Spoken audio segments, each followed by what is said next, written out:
Well, I guess it was inevitable. We talked about, let's see, how long ago was this? Back in May. Actually, this is a story that's been going on for some time in Wisconsin. This is all about the Koch brothers and Scott Walker. I keep telling you, Scott Walker's going to be the Republican nominee because he's got the billionaires behind him, and everything else is sideshow.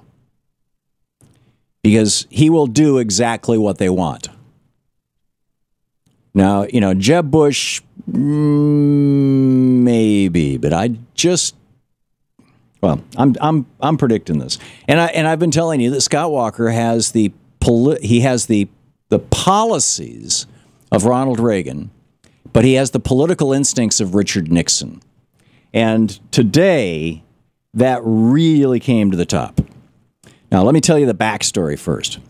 Back on Friday, May 22nd, in Mother Jones magazine, Pema Levy, P-E-M-A Levy, L-E-V-Y, wrote an article titled, "How Scott Walker and His Allies Hijacked the Wisconsin Supreme Court." And I'll just share some pieces from this. The Wisconsin Club for Growth. Now, these clubs for growth are heavily funded by the Koch brothers all over the country, among other billionaire groups. But it's the clubs for growth. They're principally, I believe, the Koch brothers' vehicle. The Wisconsin Club for Growth and the Wisconsin Manufacturers and Wisconsin Manufacturers and Commerce, which is the state's largest group of corporations, business group, have spent more than $10 million since 2007 to elect a conservative majority to Wisconsin's top court.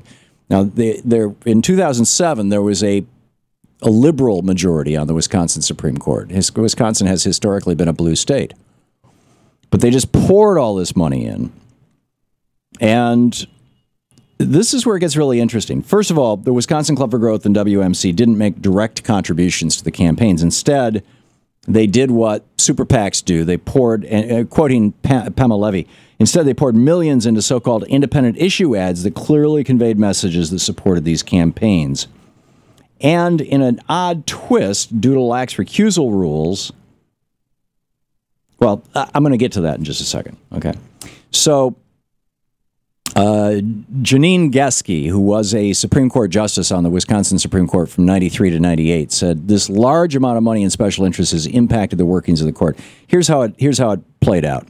In 2007, these groups, Wisconsin Club for Growth and WMC, spent, according to this article, an estimated $2.9 million on ads backing conservative candidate Annette Ziegler for an open seat on the Supreme Court and attacking her opponent. Total spending on the election topped $5.8 million, 4 times more than had ever been spent in a Supreme Court race in Wisconsin. The following year, she writes, the same group spent more than $2.7 million on ads aimed at unseating sitting Justice Louis Butler, a liberal, and electing conservative candidate Michael Gableman.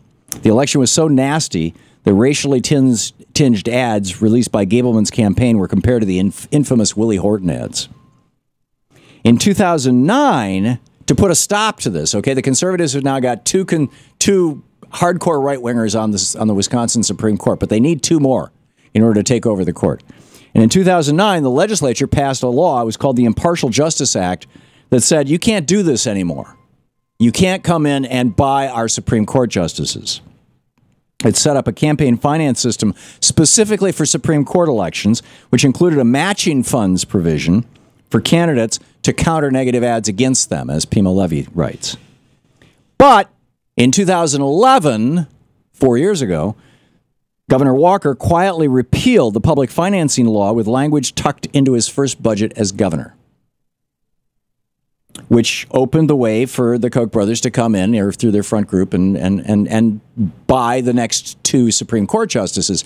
Now, the question, why would they be interested in buying these Supreme Court justices?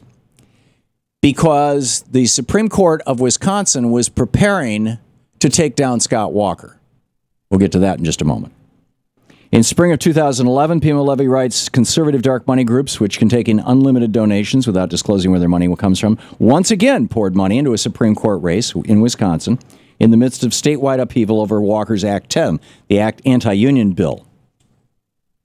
The Wisconsin Club for Growth and WMC spent an estimated $2.5 million backing Prosser, he's the right David Prosser. He's the right wing candidate for the Supreme Court, for the Wisconsin Supreme Court. They spent $2.5 million. Prosser's own campaign only spent $700,000. He won by a margin of only 7,000 votes.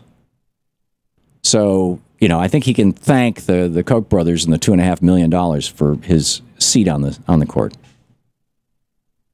So now they've got 4 right-wing justices on the court, and one of those justices is being investigated for coordinating with one of these groups, presumably Wisconsin Club for Growth, maybe the business group, in a campaign violation. But here's where it gets interesting.